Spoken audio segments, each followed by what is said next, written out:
Oh. All right, I think you're with us. So welcome back to another one of our live videos. It's me, Clint, and today we are going to be working on making a map of our farm.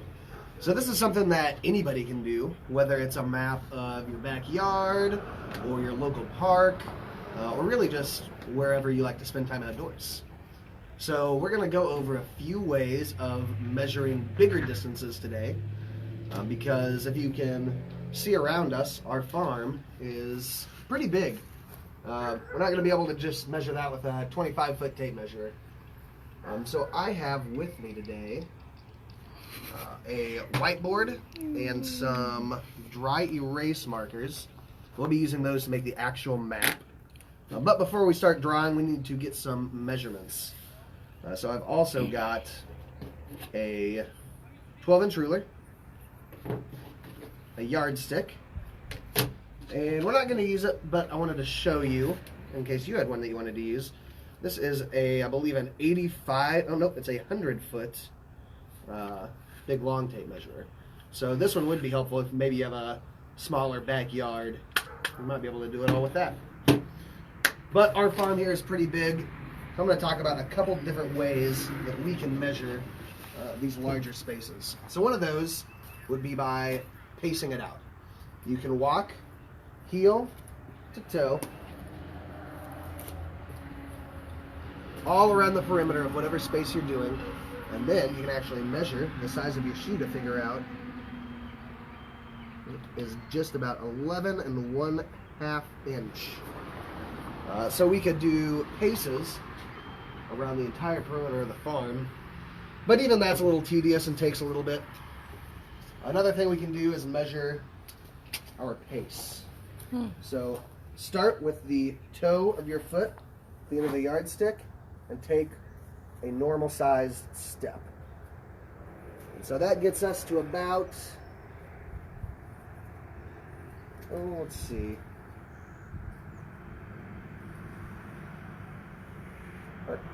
just under 2 feet. Let's do it one more time. This way I'll make the yardstick go the right way, so I don't have to do math. I think I'll take a little bit bigger of a step right now, just because I think I'm going to be taking a little bit bigger steps when we walk around the farm. But right there you see, that one's just about 27 inches. So we'll go ahead and call it right about 2 feet. Now this isn't going to be exact, but that's okay because we're not trying to make a super exact map. Just something to give us an idea of what our space looks like.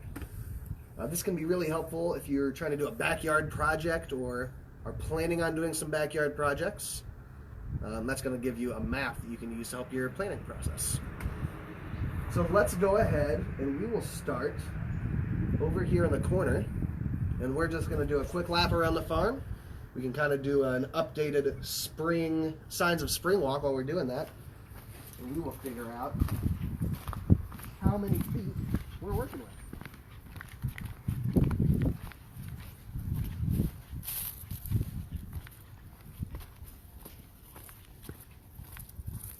Wheelbarrow overturned here.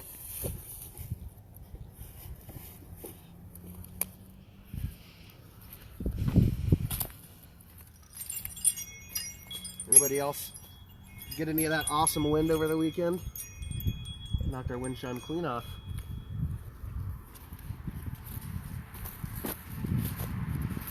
Alright, so we're going to start right over here in the corner by our perennial beds here. And I'm just going to pace out the outdoor classroom section of our farm today. We could do the whole farm if we wanted to, but it might get a little tedious watching me walk all the way around the farm. So we're just going to go ahead and count them out. 1, 2, 3, 4, 5, 6, 7, 8, 9, 10, 11, 12, 13, 14, 15, 16, and 17. So if we assume about 2 feet per step, that's going to be, let's see, 17 strides, and we assumed about 2 feet. So that's going to be about 34 feet east to west. Now let's try north to south.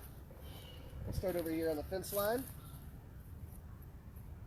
1, 2, 3, 4, 5, 6, 7, 8, 9, 10, 11, 12, 13, 14, 15, 16, and look at that, 17. So we're working with about a 34 by 34 foot square. So let's go ahead and put pen to paper and see what that looks like.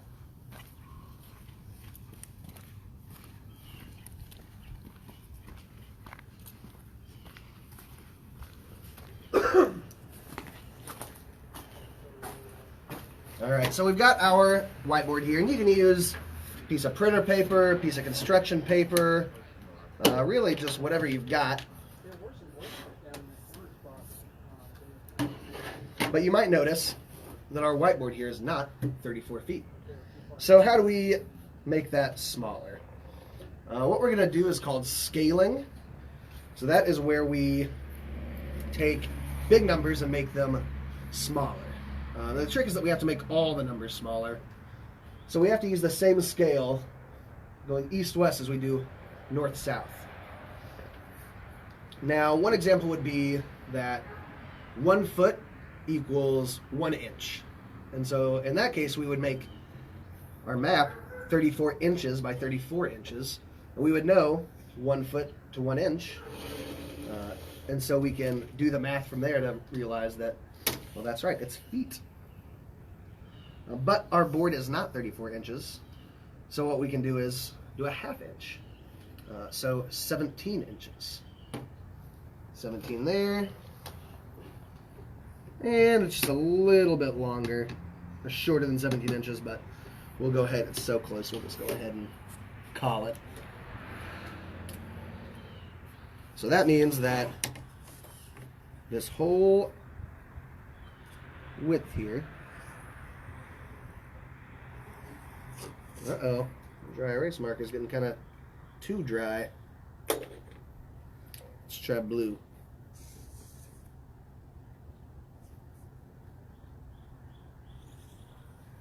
There we go, much better. So there is 17 inches, or in our minds, 34 feet.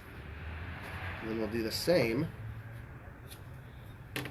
over here. Put that down right there.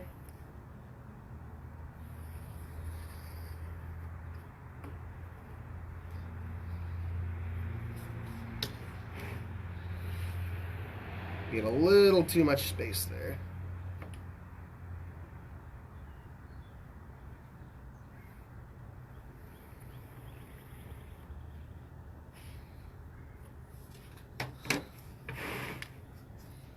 And then we'll measure it again up here to make sure that we're staying all square.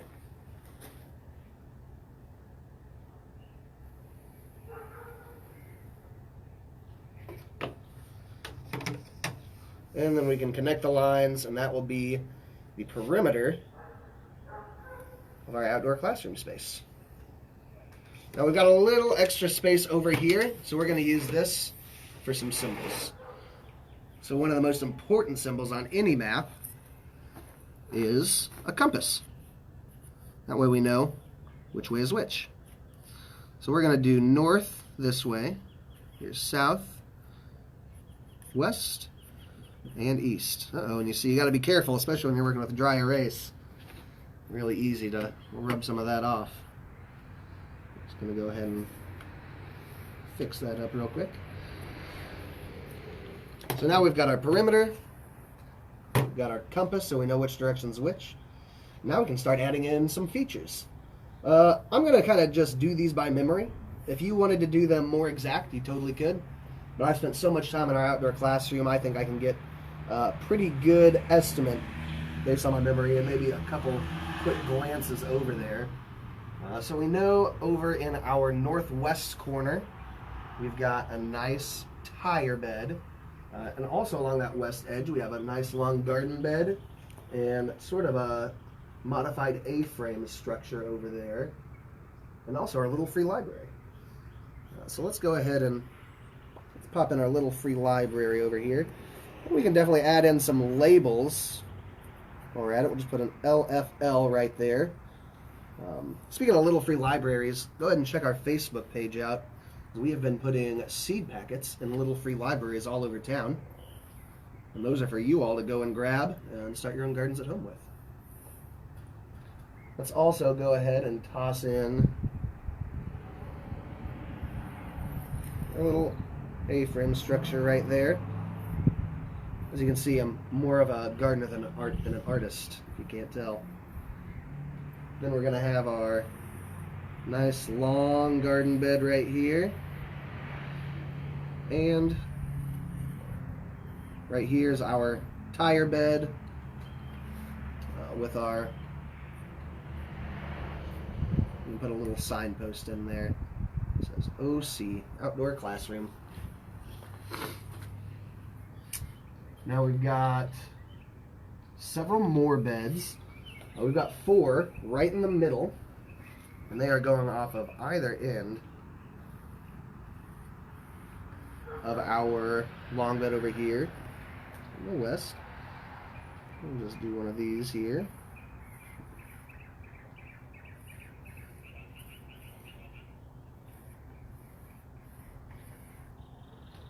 And then we'll kind of draw our cattle panels in here too.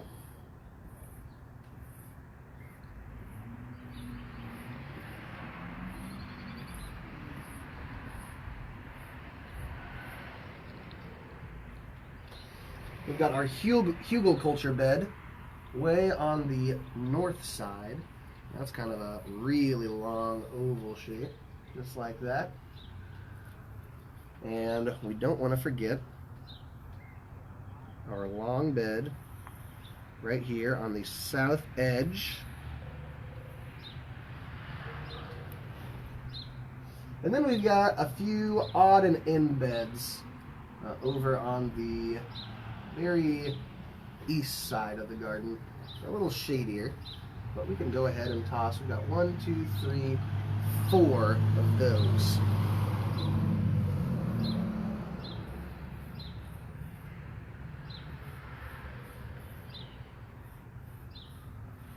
Just about like that. And there you have it. We've got all of our main growing beds put into our map. So like I said, I'm definitely more of a gardener than an artist, but hopefully you can see a little bit how this correlates to our outdoor classroom over there. Now, what's great is you could use this for all kinds of stuff. You could use this for planting a garden. So let's say, well, maybe this year I think I want to do carrots and beets and kale, and there's so many things you want to grow that it's kind of hard to keep track of them. So you can use this as a planning tool. Let's say, well, for the spring I know I want to grow some beets, and I want a lot of beets. So we can put some beets right over here. Beets. And definitely want some carrots too.